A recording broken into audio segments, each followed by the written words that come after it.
Assalamualaikum warahmatullahi wabarakatuh. Nama saya Fikri Syaputra Mukhtar dari jurusan Sistem Informasi dengan NPM yaitu 183112700650089. Pada kesempatan kali ini saya akan mencoba untuk menjawab soal UAS dari mata kuliah Rekayasa Perangkat Lunak Sistem Informasi dengan kelas R02 dan dengan dosen penguji yaitu Dr. Agung Triayudi. Jadi soal yang pertama yaitu jelaskan perbedaan dan berikan contoh real object oriented model dan function oriented model. Yang kedua berikan contoh preventive maintenance dan perfective maintenance. Yang ketiga ada jelaskan istilah berikut. Yang pertama ada quality of design, yang kedua ada quality of conformance, dan ketiga ada quality of control. Yang keempat ada soal yang keempat yaitu jelaskan tentang atomicity dan konsistensi. Yang kelima ada berilah penjelasan mengenai configuration item 3. Dan yang keenam ada jelaskan tentang software configuration management plan. Oke, langsung aja kita ke jawabannya. Yang pertama ada object oriented programming atau OOP. OOP ini adalah paradigma pemrograman berdasarkan konsep objek yang dapat berisi data dalam bentuk bidang, sering dikenal sebagai atribut dan kode. Dalam bentuk prosedur sering dikenal sebagai metode. Jadi dalam bentuk dalam bentuk bidang itu sering dikenal sebagai atribut, tapi dalam bentuk prosedur sering dikenal sebagai metode. Nah, bahasa pemrograman OOP meliputi C++, C#, Python, PHP, JavaScript, Ruby, Perl, Object Pascal, masih banyak dan yang lain-lainnya.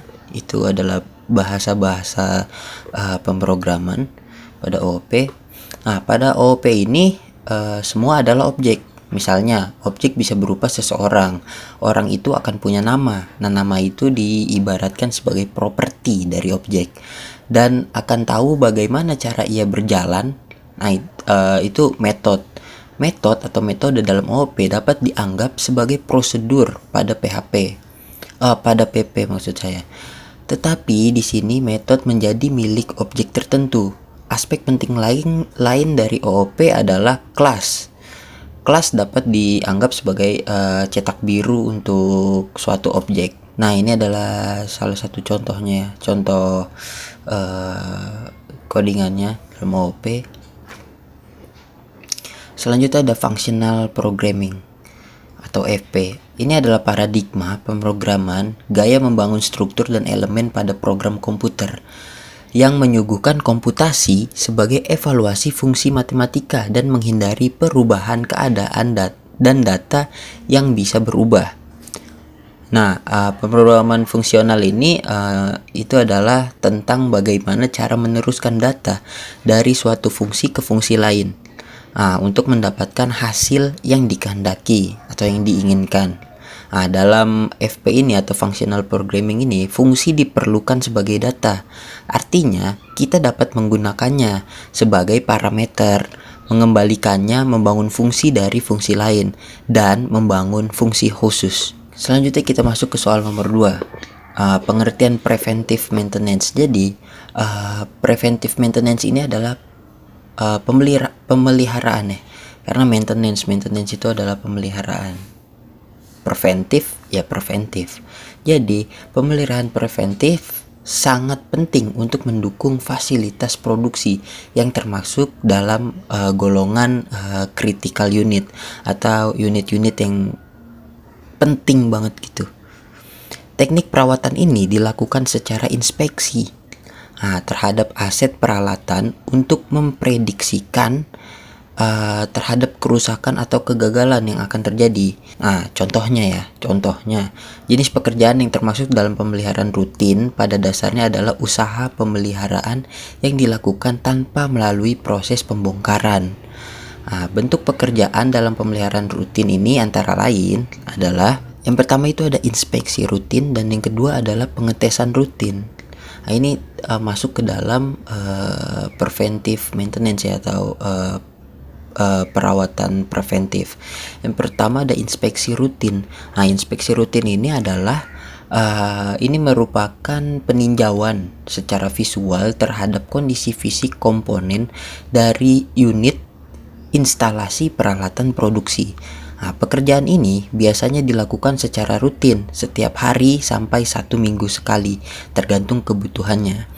Dan kalau pengetesan rutin ini merupakan usaha untuk mengatur atau memantau kondisi kerja suatu komponen secara rutin agar komponen dapat diusahakan untuk beroperasi pada kondisi normal. Nah, kegiatan yang umum dilakukan dalam pemeliharaan rutin ini itu biasanya memeriksa fungsi dari mekanisme komponen, terus memeriksa atau menyetel ulang, adjustment lah kayak gitu, terus membersihkan, terus mengencangkan, biasanya itu mengencangkan bagian-bagian yang kendor gitu-gitu. Nah, dalam pemeriksaan rutin ini ada yang namanya pemeliharaan kecil atau medium. Ini adalah usaha perbaikan-perbaikan ringan terhadap gejala gangguan yang berhasil terdeteksi selama pemeriksaan rutin. Nah, perbaikan ringan sangat penting peranannya dalam mencapai tingkat keberhasilan proses pemeliharaan yang dilakukan terhadap suatu komponen unit instalasi. Nah, yang kedua, selain pemeliharaan kecil ada juga kegiatan overhaul. Nah, ini overhaul pada mesin ya. Pada mesin ini biasanya dilakukan secara periodik dan sangat teratur, serta mempunyai konsentrasi dan perhatian yang lebih dibanding pemeriksaan rutin dan pemeliharaan kecil. Nah, pada kegiatan ini dilakukan pembongkaran mesin untuk mengecek kondisi komponen mesin dalam-dalamnya. Itu biasanya dilakukan secara menyeluruh ya, dimana dimaksudkan untuk mengetahui kemungkinan kerusakan yang terjadi pada mesin yang tidak dapat diketahui hanya dengan pemeriksaan rutin. Jadi pemeriksaan rutin itu biasanya tuh dari luarnya aja gitu. Nah, kalau misalnya kita menemukan suatu kendala dalam pemeriksaan rutin yang nggak mungkin nih, kayaknya ini bakal terselesaikan hanya dengan pemeriksaan rutin. Nah, biasanya itu akan dilakukan kegiatan overhaul pada mesin gitu, ngebongkar lagi kayak gitu. Nah, jadi predictive maintenance ini merupakan suatu teknik atau cara yang banyak dipakai dalam cara produksi berantai, di mana bila ada gangguan darurat sedikit saja pada sistem produksi tersebut, misalnya ada kerusakan pada belt conveyor ya kan, dapat menyebabkan terhentinya aliran produksi sehingga dapat menimbulkan kerugian yang cukup besar pada perusahaan yang bersangkutan. Jadi predictive maintenance ini merupakan bentuk baru dari planned maintenance. Di mana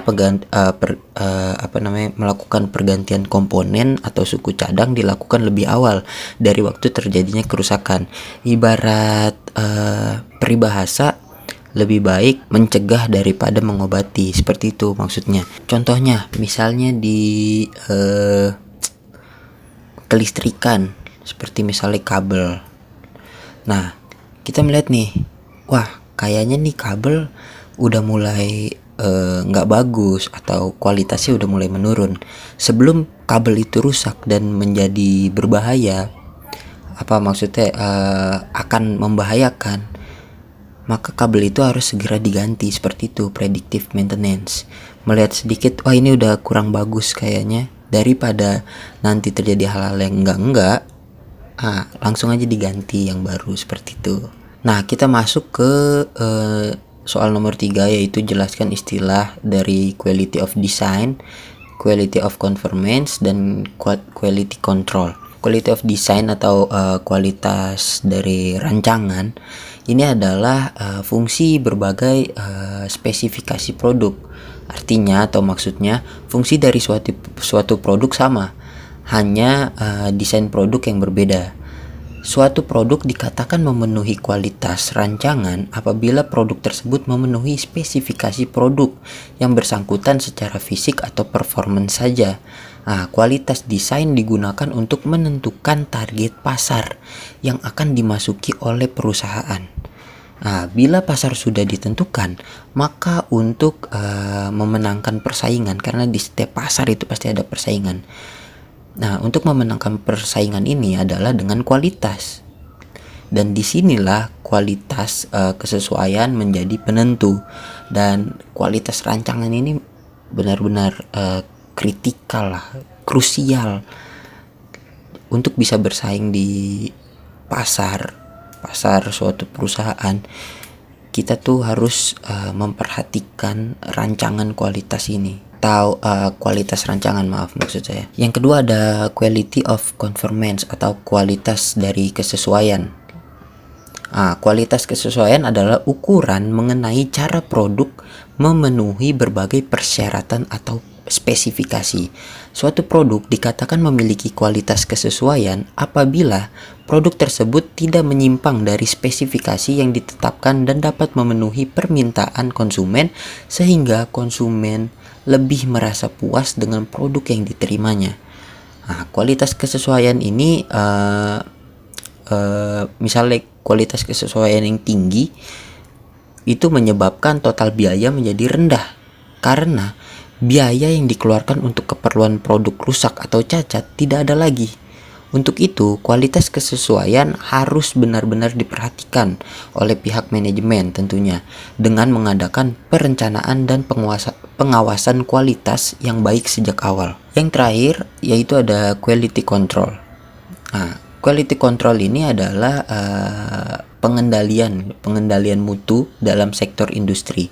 Mulai dari suatu manufaktur hingga sebuah produksi tangan. Quality control ini menurut Ishita Nobuyuki adalah segala kegiatan untuk memelihara dan memperbaiki produk dan servis yang ditawarkan kepada suatu perusahaan. Menurutnya, quality control bukan hanya menjadi sebuah tanggung jawab bagian quality control saja, tetapi juga seluruh karyawan atau pihak menjadi satu kesatuan untuk dapat memecahkan masalah. Selanjutnya kita lanjut ke soal nomor 4, yaitu jelaskan tentang atomicity dan konsistensi. Atomicity adalah suatu acid, ACID, itu ada singkatan dari atomicity, konsistensi, isolasi, dan durabilitas. Properti transaksi. Sebuah transaksi atom merupakan terpisahkan dan tereduksi rangkaian operasi database sedemikian rupa sehingga semua terjadi atau tidak ada yang terjadi. Jaminan atomicity mencegah pembaruan ke database terjadi hanya sebagian yang dapat menyebabkan masalah yang lebih besar daripada menolak seluruh rangkaian secara langsung. Akibatnya, transaksi tidak dapat diamati sedang berlangsung oleh klien database lain. Pada satu saat itu belum terjadi dan pada saat berikutnya sudah terjadi secara keseluruhan, atau tidak ada yang terjadi jika transaksi dibatalkan dalam proses. Contoh atomicity atau transaksi atom ini adalah transfer moneter dari rekening bank A ke rekening bank B. Kan sering tuh kita dari rekening bank ini ke bank ini, bank yang berbeda. Ini terdiri dari dua operasi, menarik uang dari rekening A dan menyimpannya ke rekening B. Melakukan operasi ini, transaksi atomik atau atomicity memastikan bahwa database tetap ada di sebuah negara yang konsisten, yang uang yang tidak hilang atau dibuat jika salah satu dari operasi tersebut gagal. Itu adalah bentuk atomicity. Selanjutnya kita masuk ke konsistensi. Jadi konsistensi ini adalah properti yang memastikan bahwa transaksi akan membawa database dari suatu negara ke negara yang lain yang valid. Setiap data ditulis ke database harus berlaku sesuai dengan semua aturan yang telah ditetapkan, termasuk namun tidak terbatas pada kendala, kaskades, pemicu, dan kombinasi dari semuanya. Ini tidak menjamin kebenaran transaksi dalam segala hal. Pemrogram aplikasi mungkin ingin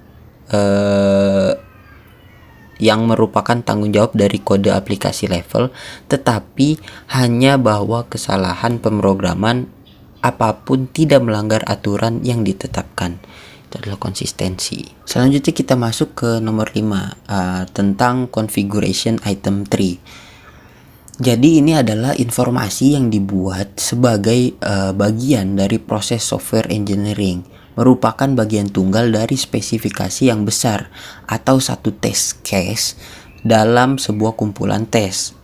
Faktor-faktor dari SGI terdiri dari satu, ada spesifikasi item, yang kedua ada rencana proyek perangkat lunak, yang ketiga ada spesifikasi kebutuhan perangkat lunak. Ini terdiri dari model analisis grafis, spesifikasi proses, prototype, dan spesifikasi matematis.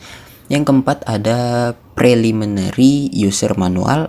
Yang kelima ada spesifikasi desain. Ini termasuk deskripsi data desain, deskripsi desain arsitektur, deskripsi desain modul, deskripsi desain interface, dan yang terakhir adalah deskripsi objek jika teknik object oriented digunakan. Kita masuk ke soal terakhir, yaitu software configuration management. Apa itu? Jadi software configuration management atau SCM adalah elemen yang penting dalam software quality assurance.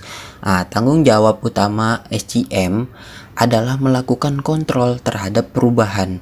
Selain itu, juga mengidentifikasi SGI dan beberapa versi dari software. Auditing konfigurasi software untuk memastikan bahwa software telah didevelop dengan baik dan membuat laporan mengenai semua perubahan yang diaplikasikan pada konfigurasi. Nah, di sini terdapat beberapa tugas dari SCM. Yang pertama itu ada tugasnya yang pertama adalah mengidentifikasi, yang kedua kontrol versi, yang ketiga ada kontrol perubahan, yang keempat audit konfigurasi, dan yang kelima adalah pelaporan. Tools konfigurasi manajemen ini terdiri dari dependency tracking, audit trails, reporting of change, supports the change rules, versioning, recruitment tracing, repository range sebagai objek dasar dan objek agregat, dan yang terakhir yaitu mendukung linear evolution dan trees. Mungkin segitu saja yang dapat saya sampaikan, kurang lebihnya mohon dimaafkan. Wabillahi taufiq wal hidayah. Wassalamualaikum warahmatullahi wabarakatuh.